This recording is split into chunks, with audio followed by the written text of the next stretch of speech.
everybody. Welcome to the Midfield Pivot, the FPL show. We are about 4 hours away from deadline. Shoot this on a Saturday morning. Yeah, let's get right into it. Last week we did well again as usual. You know how we do. Green arrows, green arrows, green arrows. That's what we're after. We got ourselves 89 points. The average of 64. So we did much better than the average as you always. That's always our target for every week. Gotta do better than the average so that you can move up in the ranks. And due to our doing so well, we moved up 10,000 spots, guys. 10,000 spots. Can you imagine in the world? We're now up to 128,536 in the world, which is again pretty good. I'm pretty happy with that. It's the best I've ever done in a EPL season, FPL season. I mean, I don't know whether that's down to these videos I'm doing or just it was leading this time. But yeah, things are going pretty well. The points, how the points worked out. We had Foster on there. Maybe it was a mistake. Should have got Sanchez on. But anyway, we had Foster on there. He only got 1 point. But our defense stepped up. They Trent with the 10, Diaz 2, and Cancelo 1. Well, it's how it works in FPL, guys. I keep saying you can't always be getting double-digit points from everybody. But consistently, if your guys are consistently getting your points every week, the guys are playing every week, then you will keep getting those green arrows. So don't be too disheartened by if someone like Cancelo gets you 1 point or Diaz gets you 2 points. That's not really a bad thing. It's gonna pay off in the long run because in the long run, those are the kind of players who will be right up there in the overall ranks of FPL points getters. So yeah, no knee-jerk reactions. Consistency is key. In midfield, there, due to our injuries that we had Henderson coming in there, he got us 6 points. Ben Rama got us 3. The man Salah, captain, got us 48. So Rafinha with 1 due to the injury, he came off in the game with the injury, and Townsend got us 2 points. So yeah, that's the midfield. Up front, we had Antonio and Huang. Antonio got us 7, and Huang, surprise, surprise, got us 8. That's the one result. That's the 1 points whole I'm surprised by. I won't lie to you. I didn't expect that much from Huang, but yeah, well, he surprised me. Got us the 8. The bench sucked, obviously. Lukaku got us 0 because he wasn't playing. Sanchez, we left 4 on the bench, Sanchez, and 9 with Livramento. Again, don't feel too bad about that.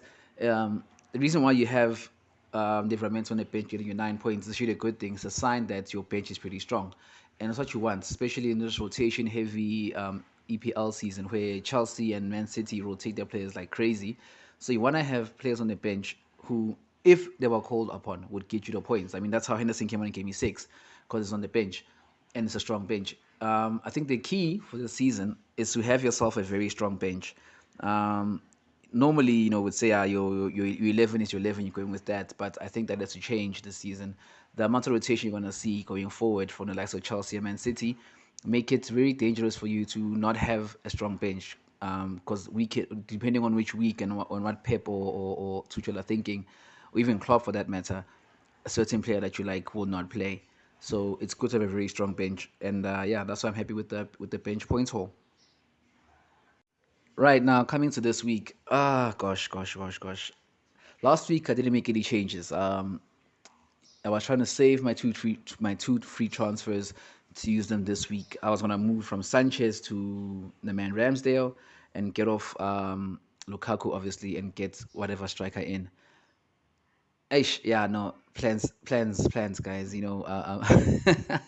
Like they keep saying, fools make plans, all those things. So what I'm having to do now this week, due to all the injury concerns, due to Aspilicueta not playing last week, and I'm not sure about his rotation with Tuchel, I have to make changes to my plan. I have to make changes to my plan.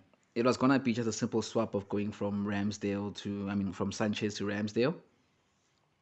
That was going to give me the cover I needed in goalkeepers because I feel like Sanchez's fixtures coming up are a bit more difficult while Ramsdale's look much easier.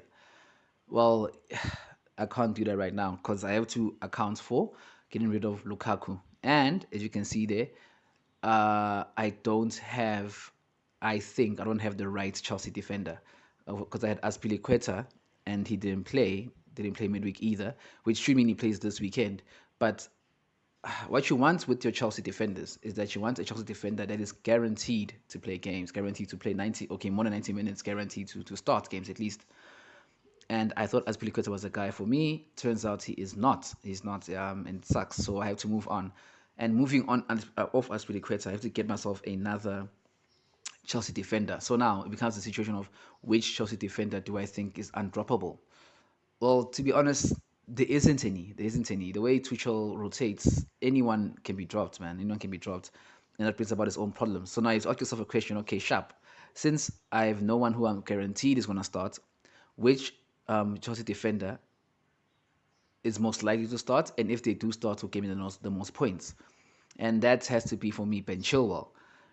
Reason being, Chilwell, his only competition is Alonso. He can only play left wing back. He can't play left defense. So the only competition he has is Alonso. And I think Tuchel rates him higher than Alonso. Also, Alonso played midweek in the Carabao Cup. Chilwell came on, but yeah, well, they just came on as a sub. So I'm assuming that he'll start on the weekend. I'm very confident that he'll start on the weekend. So yeah, Chilwell's the man for me. Rudiger, I would say yes as well, but I've seen him being rotated. Shaloba is the cheaper option, but also he's in danger of rotation, especially with Christensen being back. As Piliqueta, again, he can play left, right wing back or right back, I agree, but we've seen that he's got a bit of an injury concern and he is droppable. Reece James, same thing, very droppable. The other he plays, or they can play Hassan Adoi even in this position, or even as Piliqueta. So Chilwell's the only safe bet, or not safe bet, the safest bet into the Chelsea defense. So that's why I'm going for Chilwell. Next change I had to make was obviously moving off Lukaku. Now here's where it became a bit hard for me. I had to not decide.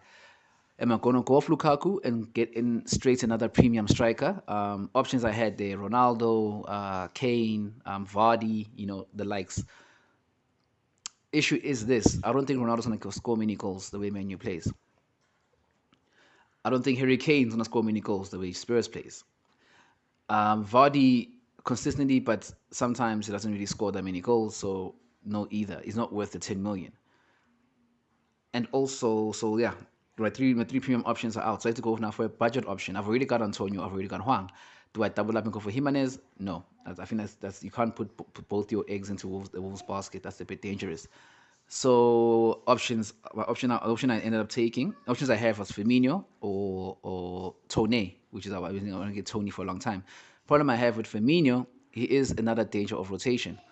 And also, I already have three Liverpool players, and these are the three Liverpool players who I'm sure will start. So I'm not going to risk not playing them. So I can't go for Firmino, which then leaves me with Tony. Brentford fixtures look very good coming up. I like how they look. So yeah, Tony is the man I want to put in. Um, it was my plan anyway going forward, like at least from Game Week 12 to have Tony in and maybe Mbuema.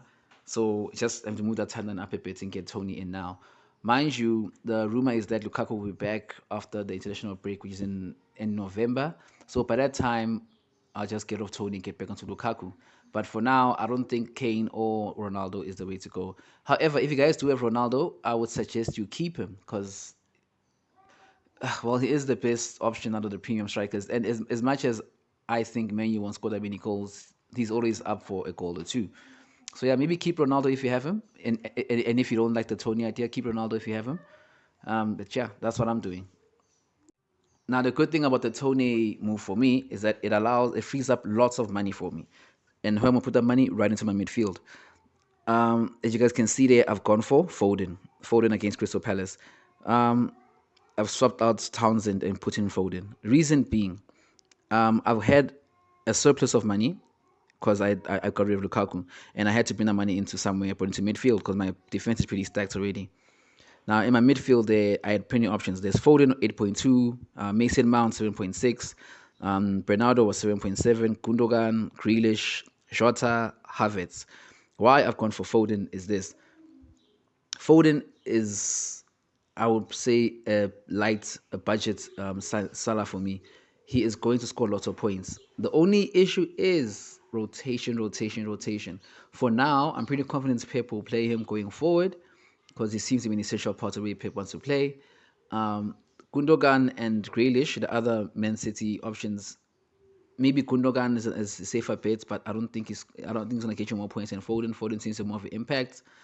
Grealish as well plays every game, but again doesn't score that many goals. So I think that I'm gonna go for Foden. Yes, it's a risk, but that's why my bench is so stacked. So that if he doesn't play, I've got someone on the bench that can come in and replace him. So yeah, guys. Okay. Because going forward to the team again, in goals I have Foster, Defense, Cancelo, Diaz against Crystal Palace, Trent and Chilwell. Foden, Benrahma, Salah, and Rafinha. Yes, Rafinha has the Dorito of death on him, that warning that's going to injury. But here's my thinking about that. I always say this: whoever's playing Norwich, whoever's playing against Norwich, you've got to play them. If you've got a player that's playing against Norwich, start them. Worst case of Rafinha, he either doesn't play. If he doesn't play again, my page can back me up there. But if he does play, he's getting plenty of a big return against Norwich. So yeah, that's why it's in there. Up front, I have Huang. Actually, I'm torn between Huang and Tony. It'll probably end up being Tony though. And up front, I have Tony and Antonio. I'm not expecting too much from them. I'm gonna get most of my points from my defense and my midfield. So yeah, guys, that's the team for this week. Let me know your teams, let me know your thoughts, and good luck. Thanks for watching. Once again, thanks for your support. Thanks for subscribing. It's your boy. Peace.